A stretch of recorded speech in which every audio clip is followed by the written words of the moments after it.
বিয়ের ঠিক 7 দিন আগে কাজের মাসি উধাও, একেবারে বেপাত্তা। ওনার আধার কার্ডের জেরক্স আমাদের কাছে ছিল, ঠিকানা ধরে সেখানে গিয়ে পাওয়া গেল না। আদতে ওই ঠিকানায় কোনো বাড়িই নেই, বোঝা গেল আধার কার্ড ডুপ্লিকেট। খুব বিপদে পড়া গেল, এমন মানুষ আর পাওয়া যাবে না।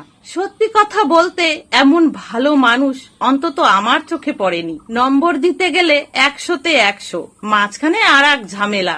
আজ সকালে ঘুম থেকে উঠেই বাবা বললেন একজনকে নাকি নিমন্ত্রণ করতে মিস হয়ে গেছে, ওনাকে ইনভাইট করতেই হবে যে করে হোক। বিরক্ত হয়ে বাবাকে বললাম ফোনে বলে দাও না।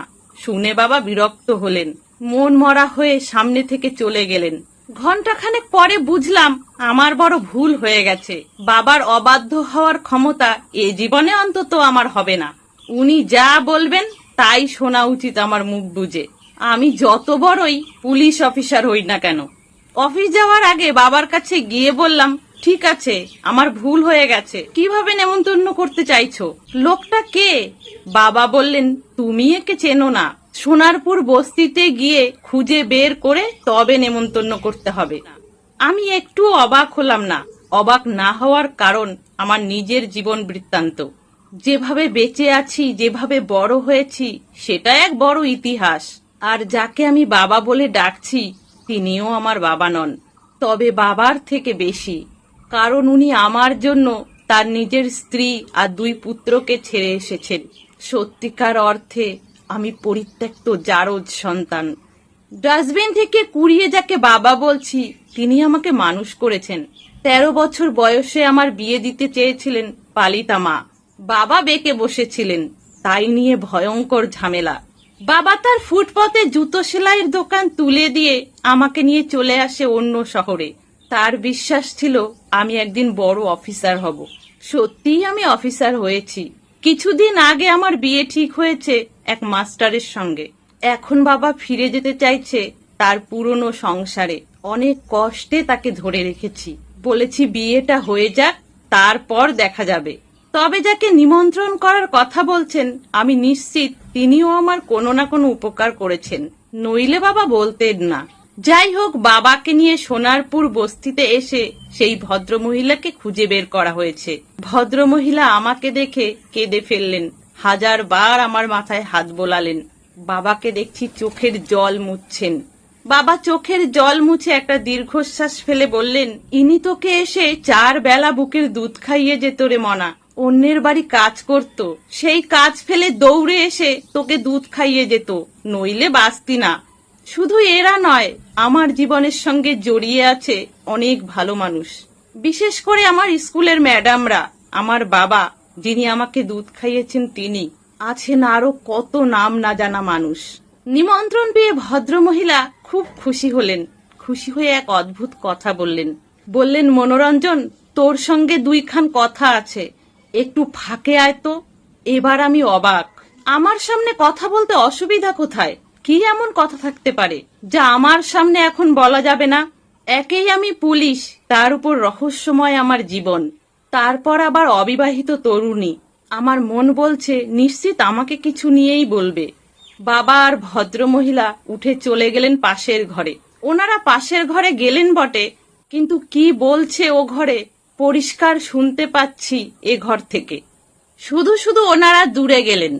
পাশের ঘরে গিয়ে ভদ্রমহিলা কোনো ভনিতা না করেই বললেন, মনোরঞ্জন, তোরে একখানা কথা কই, মনারে কইস না। বাবা আস্তে কথা বলতে পারে না, ছোটবেলা থেকেই দেখছি চিৎকার করে নইলে জোরে জোরে কথা বলে। পরিষ্কার পরিচ্ছন্ন সত্যি কথা সামনাসামনি বলবে। গোপনে কথা বলার ধাত বাবার নেই, কারোর মন জিগিয়েও কথা বলে না। বাবা জোরে জোরে বললেন, ক দেহি।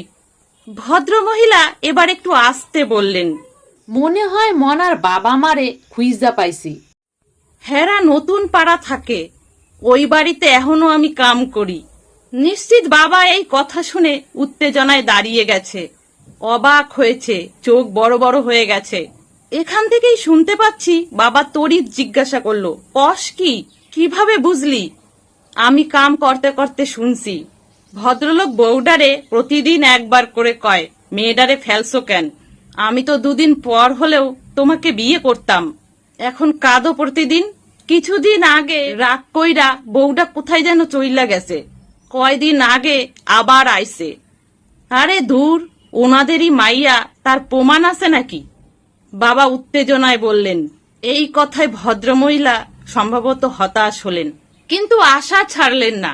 চাপা গলায় আরেকবার বললেন, ওনাদের একখান ছবি চুরি কইরা আনছি, দেখবা? হঠাৎ আমার কেমন যেন সন্দেহ হলো। দৌড়ে পাশের ঘরে গিয়ে ধীরে ধীরে বললাম, তুমি আমার আসল মা, আমার জীবনদাত্রী। বাবাকে দেখিয়ে বললাম, উনি আমার ভগবান। যারা আমায় ফেলে দিয়েছিল তাদের খোঁজ করো না মা। আমায় দেখে দুজনের চোখ মুখ সাদা হয়ে গেছে। আমার পুলিশি পোশাক, কথার ধরনে ভয় পেয়ে গেছে।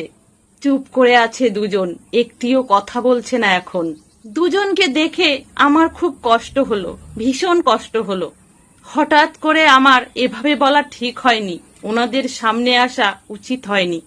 তবু অনেকক্ষণ ভেবে ভদ্রমহিলাকে গিয়ে জড়িয়ে ধরে বললাম, আমার জন্য আর কষ্ট করো না মা, তোমাদের দুজনকে পেয়েছি, আমি আর কিছু চাই না।